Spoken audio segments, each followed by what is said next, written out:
প্রথমে আমরা পনিরগুলো ভালো করে পিস পিস করে কেটে নিলাম। চারমগজ, কাজু বাদাম, লঙ্কা, আদা পেস্ট করে রাখলাম। রেখে তেলের ওপর পনিরগুলো ভালো করে ভেজে নিলাম। ভেজে হালকা করে ভেজে তুলে রাখলাম। তুলে রাখার পর তেলের ওপর তেজপাতা আর জিরে ফোড়ন দিলাম। দিয়ে যে মশলাটা পেস্ট করা ছিল সেই মশলাটা আমি আস্তে করে ঢেলে দিলাম। ঢেলে দিয়ে কষাতে থাকলাম। কষাতে তারপরে স্বাদ অনুযায়ী লবণ আর চিনি দিয়ে দিলাম। দেওয়ার পরে আমার একটা জিনিস স্কিপ হয়ে গেছে, আমি সামান্য একটু হলুদ দিয়েছি।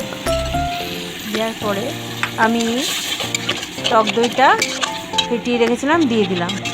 দেওয়ার পরে আমি নাড়তে নাড়তে যখন তেল ছেড়ে দিয়েছে তখন একটু জল দিয়ে, সামান্য একটু জল দিয়ে আবার একটু নেড়ে জলটা যখন ফুটে উঠলো তখন আমি পনিরগুলো ছেড়ে দিলাম।